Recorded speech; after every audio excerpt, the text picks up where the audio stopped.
Welcome back to my channel, you guys. It's me, CMZ News, here to give you another recap of The Real Housewives of New Jersey, Season 13, Episode 8.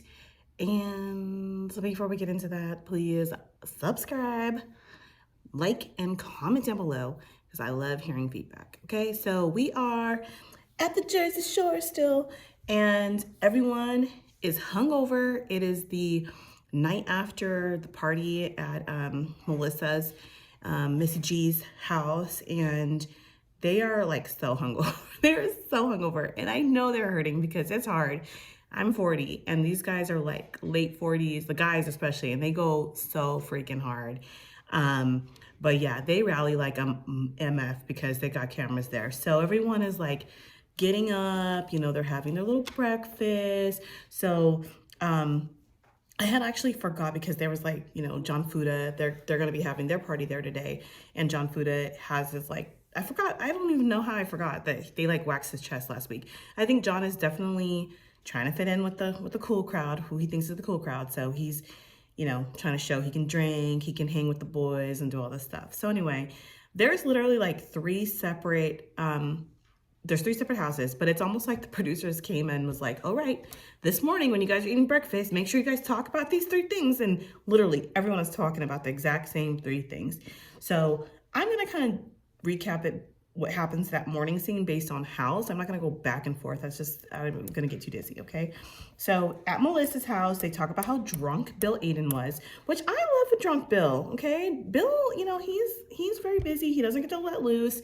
And I love a drunk Bill. I mean, maybe it's not good, you know, because Bill was in that club with that girl when he was cheating. So maybe, you know, maybe Bill don't need to get too loose. But I like Bill having fun with the guys and kind of, you know, he's a little up stiff, you know, sometimes.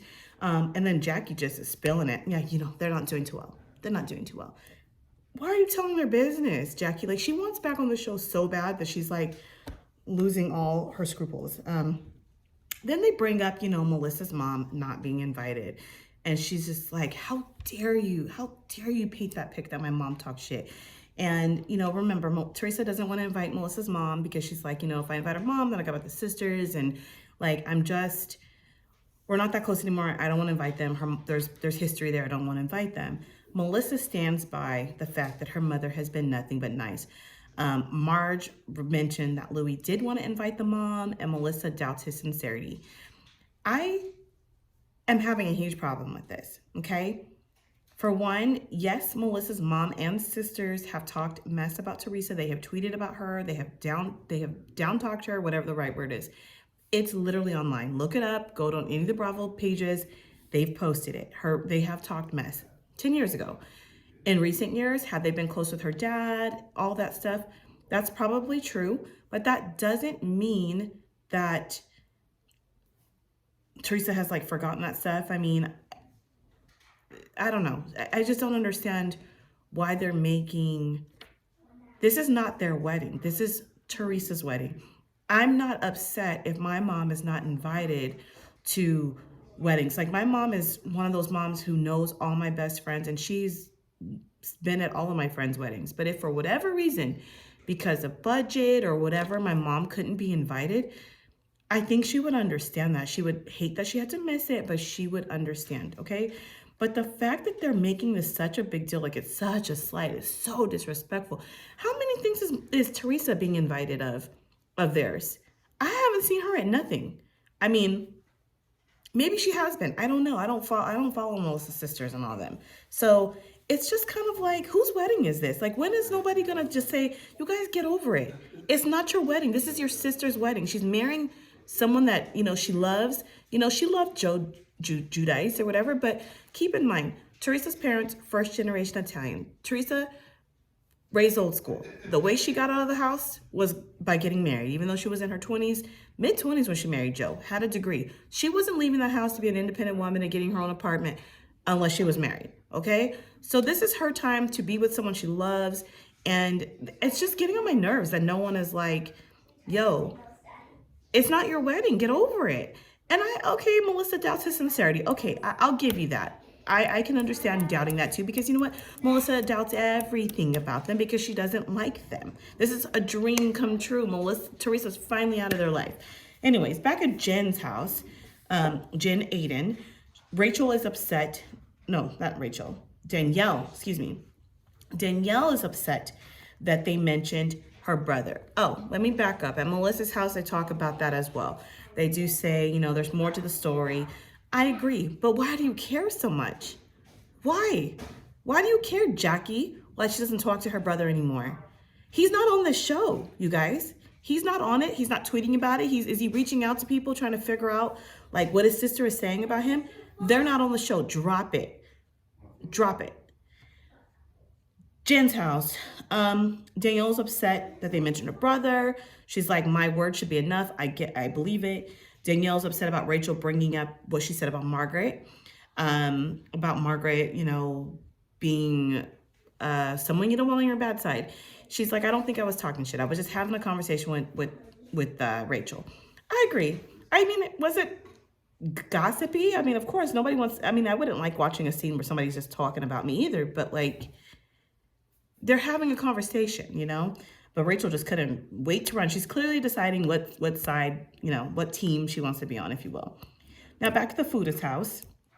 So at her house, she's got Jen Fessler staying with her, and I think that's it. They also advise, you know, that there's more to the story about her brother. And, you know, she's just like, they just talk about that again, you know. I think okay, so then we get back to Teresa's house and Joe and them's house. Teresa, so God, this is just, guys, I'm tired. I'm tired of this drama. I love Teresa. I'm team Teresa all day, but like this fighting, I'm so exhausted from it. Like I'm literally exhausted. Sorry, I'm trying to adjust this. I am exhausted and I'm just a viewer and I can't imagine like living in it. Pizzagate, okay? So the producers straight up ask, where did the shift occur? And Teresa says, okay, I'm gonna spill it. I'm just gonna say it. Teresa's version is that Joey came up with an idea for a pizza oven. They were gonna call it No-No's Pizza after their father. He asked Louis to invest. Louis puts out $250,000, okay? Hold on. Then they talk to their attorney and to figure out what percentage they should give Joe. Louis wants to give Joe 5%. They get into it, and in the story, Louis loses money. He put in half the money.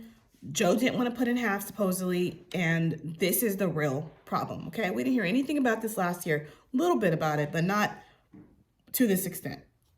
So then Joe's version is that Louis screwed him.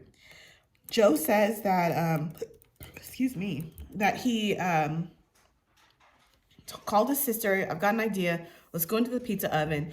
So he gets Louis to invest. He calls his nephew, which is Melissa Gorga's sister. Remember, Melissa's sisters are like 20-something years older than her. So she's got nephews and nieces that are similar in age to her.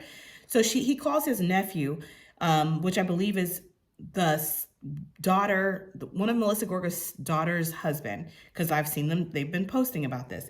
His nephew puts in money, and then he claims the next thing you know, he gets told, you know, did you see the pizza boxes? The pizza boxes came in, and Teresa's taking pictures with the boxes and the girls, and they changed the name to Skinny Pizza or something like that. So Joe says he gave Louis a call, and Louis goes off on him, and then Teresa's screaming like, well, do you have the money? Do you have the money, Joe? And he's like, you know, like I couldn't put up $250,000, and it got really ugly. And then you got Melissa fake crying. Like, this guy has nothing. He has nothing. Okay, what do I think? I think there's two sides. There's three sides, right? His, hers, the truth. I think that the truth definitely lies somewhere in the middle. I don't know. Honestly, I'm gonna honestly try to be a little fair on this. I'm not gonna say 100% that everything Teresa said about this is true, because I think why is Joe only getting 5% if it's supposed to be his family idea? Where's the other percentage going? Is it all going to Teresa? That doesn't seem fair. If Joe didn't put in any money, which I know in businesses, you sometimes get money from investors, it's not all your money. So maybe Joe called around and asked people, hey, put in the money, whatever. Like, I think if he wasn't going to do that and didn't do that, though, it's kind of like you don't have a leg to stand on. Something got messy, and I think the truth is probably laid out in contracts and dates and time stamped. It was actually will probably tell us the truth of what really happened with this. So whatever the case is, they probably shouldn't have gone into business together with this without explicitly discussing. But I think there is something that we can say. Sorry, I have an allergic reaction to something. And Joe has a history of owing people money. He does. And I guess, Teresa also, she did her time or whatever, but Joe Gorga has a history of doing bad business, owing properties. He took his parents' house. I mean, he's got a history of not being the most honest businessman. So I don't know. Make of it what you will. Okay. Let's see. Where am I? Jesus. Then they start getting ready. We're going to Rachel Fuda's party. They start getting ready. The vendors are coming. Everyone's getting ready. Jen Festa arrives. She made me laugh. She's like, I don't think she'll be back for another year, honestly. She tries to get in there with the Housewives. She's not Housewives material. She's some other show on this series about. They need to make a show about something else because I really like her, but I don't think she's Jersey Housewife. But I like her character, and she's like, what's with the Disney characters at parties? Teresa had a mermaid at hers. There's a mermaid here. I'm like, right, what the hell does this have to do with anything? But what I will say is they had a steak grilling place, like a porterhouse was like their little deal. I have not seen that done. I'm literally going to hashtag that and look into that because I've never seen anyone have like people come and grill steaks at their party. I mean, I've obviously had carne asada and steak and ribs at a party, but I've never had like that. And, we've got taco guys and all kinds of stuff, but I've never had that. And I really like that. I love steak. Sorry if you're a vegetarian or vegan, but I love steak. And I was actually really irritated because they kept showing the steaks on the grill and they were like seasoned so I could see the kosher salt, and they never showed them cooked. And it was like getting on my nerves. I'm like, can you show the steak cooked? Like, what happened when they finished? Like, what were the sides? What do we have with the steak? Are we just eating steak? Because honestly, I can do that too. Like, all right, I'll just eat the steak. But like, did they have salad with it? Like, was there baked potatoes? I'm sorry, I'm a foodie, so I'm like, I was really interested in that. Then, okay, so they start eating. Everyone gets there. No, what's her name? What's her name starts spilling Jen's business to everybody. Jackie, she's so desperate. Dolores, she's even telling Dolores. Dolores doesn't really seem to want to gossip about it. She's just kind of like, I haven't really talked to her, like, whatever. Joe Gorga arrives and John Fuda, shows them a video that Louis posted, and he just couldn't wait. Did you see the video of Louis? And it's like Louis, being all positive. It's like him and Bill Aiden, and Louis like, good morning, here for another positive morning here on Thursday. What you want to do is just like get started. He's like talking like that and just giving his like positive spill. And so then Joe and Evan and John Fuda and all them and the Mean Boys, as I'm going to call them, or the Mean Girls, they all like, filmed their own little video about like John Fuda getting a wax. So just being shady. The girls again have a conversation about Teresa's wedding, about how mad she is that her mom's not invited. And they're just saying, well, the right thing to do is to invite the mom. And they all agree. And I'm just like, this is crazy. This is crazy. It's Teresa's freaking wedding. Like, get over it that her mom's not invited. Like, Teresa's going to get married whether her mom is there or not. Like, I'm sure Donna Marco, like, is she really that pressed that she can't go to this wedding? Like, knock it off. Then Jennifer and Teresa finally arrive, and there's a scene with Marge and Danielle talking. Marge is upset about Danielle talking about her. Danielle's like, look, I wasn't shit talking. It was just a conversation. It was just coffee talk. Then they pull Rachel over. She's like, Rachel, like, what'd you tell her? And Rachel's like, no, like, I didn't say you were saying it like in an attacking way, but like you said it. And you said she has an arsenal and all this and that. And Danielle's like, I don't even know how to spell arsenal. And she's like, well, your ex-friend is coming out and talking about you. And she's like, saying like, I'm getting a little upset with Rachel that she went and like, said this when you were also in there and laughing and da-da-da. And Rachel's like, what did I say? Tell me what I said. Repeat it. she stumped Danielle. I had to rewatch the scene. I don't think Rachel really said anything. I think she just listened and she just kind of asked questions, but she didn't really say much. And again, I don't think Danielle said anything, but I think she thought she maybe had a little ally in Rachel, that was a friend, someone that she can be like newbies with. And Rachel was clearly on the dark side and wants to be not on Margaret's bad side and wants to be on the Melissa team and the Margaret team and the Desperate Jockey team. So they end the conversation. Danielle apologizes to Marge. Danielle is irritated with Rachel.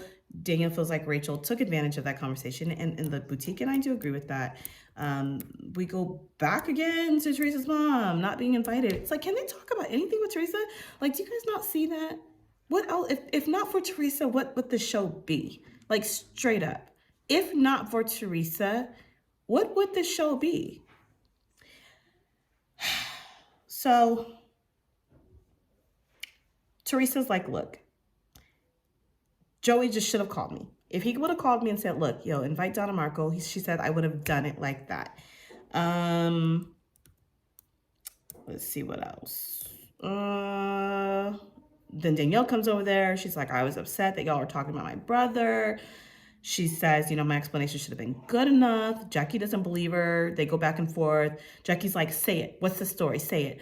Jackie, who the hell are you? She does not need to explain to you why she doesn't talk to her brother. How about you explain in detail why you don't talk to your sister? I haven't talked to your sister in 13 years. Why don't you worry about repairing your relationship? Because you seem extremely angry and bitter. You want her to say how she stopped talking to her brother and how horrible it was. Maybe your reason for talking to your sister was petty and you just want to be justified that someone else has cut out a family member. I have no problems if you want to do that, because you need to cut people out if you need to. They need to respect it. These people are not on the show. It's honestly really irritating. I'm just like, it's making me itch. Like, I can't.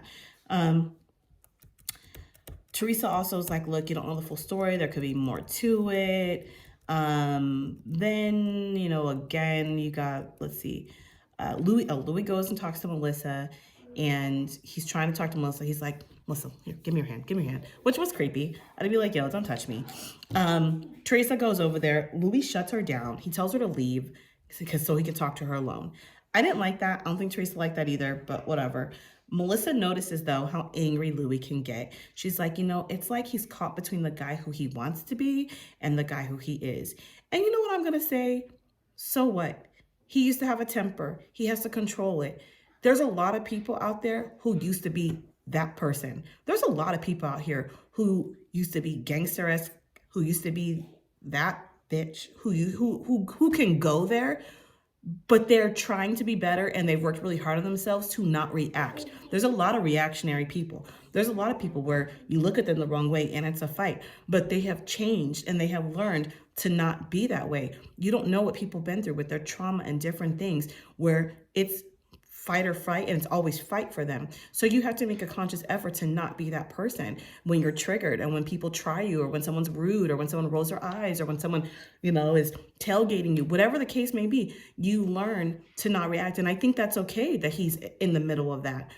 I don't have a problem with Louis kind of flipping sometimes and having this little temper raise, and then he checks himself and he brings it back down. I think that's called growth, Melissa. You tried to say it in a negative way, but it's growth, okay? And that's my story.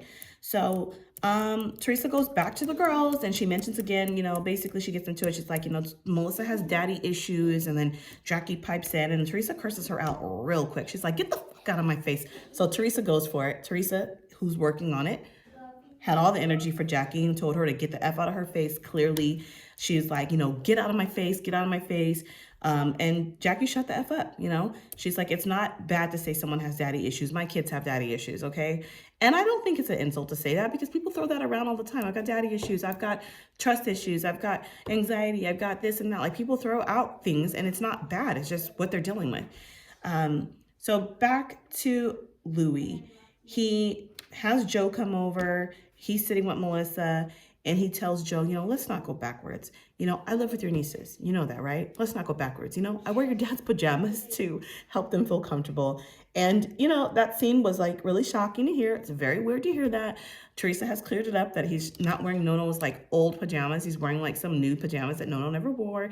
Very weird. I actually asked my husband about that. His dad's passed away, and I'm like, how would you feel if your sister's husband said that. And he was just like, he didn't understand. He was like, who, what? I was like, he said, I wear your dad's pajamas. He was just like bewildered that someone would even like formulate something like that. And I'm like, yeah, really insane to say something like that. I have to give it to them. But Joe handled that well. And then Teresa goes over there and talks to Joe, and she's like, why didn't you call me? I would have just invited Donna if you just told me. Melissa comes back over because she sees them all talking, and he is like, this goes back to Melissa not being in the wedding, and then it goes back to not having their back up on Margaret, and this and that, and that and this. Teresa leaves, they get into it, she's upset, she walks away, Joe leaves angry. He's like, this is the matriarch of our family. Now, what I do notice, Louis almost went there with Joe. And I did hear Louis say, I don't got shit to lose. Joy walks up on Louis like, yeah. And Louis like, yeah. You know what, Joe? You're all talk, but you're all talk. Get your ass beat on camera again like Joe Giudice beat your ass. Juicy Joe whooped that ass. Remember that in the hotel? When Juicy walked in, he was like, hey, Joe, apologize. And then he like attacked Joe. Yeah, okay? So get your ass beat again in the Jersey Shore. Then Louis tells, that he's had enough. He walks them out. Joe and Melissa, they're leaving. And Melissa's like, look, I don't have time for all the preaching that Louis is doing. I'm over it. I don't have time. And the episode freaking ends. They're all extremely stubborn. It's ridiculous. They're stubborn, but whatever. It's their right to be, and that's going to be their downfall, and it's really unfortunate. And I just hope that the children can somehow manage to still have a relationship. I don't know how that'll work. Maybe in a couple years when everyone's over 18 and can drive and things like that, the kids can come together and be separate, kind of like how Kyle Richards and the Hilton kids and all of that, and Kyle's kids, like they don't let what the parents are going through affect their relationship. It's a little harder though for Melissa and Joe's kids because they're underage, and Teresa's kids are, I think only Melania and Antonia are the same age right now, but they don't drive, so it's a little hard. And you've got social media, and you've probably got friends at their school, and, you've got moms like me who probably tell their kids, different things about these shows. So that is this recap. We got a trailer, mid-season trailer. They're going to go to Ireland, which I think is like crazy, like a few weeks before Teresa's wedding. I know she had to go because of contracts, but I would have been like, I do not want to leave the country. I'm getting married. Like, no. So you got that happening. You've got, I don't even know what else is happening, and then you have her wedding. You have the big fallout with that. So we've got more fighting. We've got more ish talking, I'm sure. And you've got some scenes of Danielle and Marge getting into it. So we'll see what happens, okay? I think new girl Danielle is doing well. I think Rachel, I don't know. I think she'll get another season because I think the guys like John Fuda and all that. But we'll see what happens, okay? Jackie's desperate, needs to go. Jen is still Jen, and Dolores is Dolo. So hope you enjoyed this recap. Let me know what you think, you guys. Are they out of their mind for continuing to make Teresa's wedding about them? It's really insane to me. Get over it. Your mom's not invited, okay? Get F over it. Anyways, leave a comment down below. Don't forget to like, comment, and subscribe. Thank you.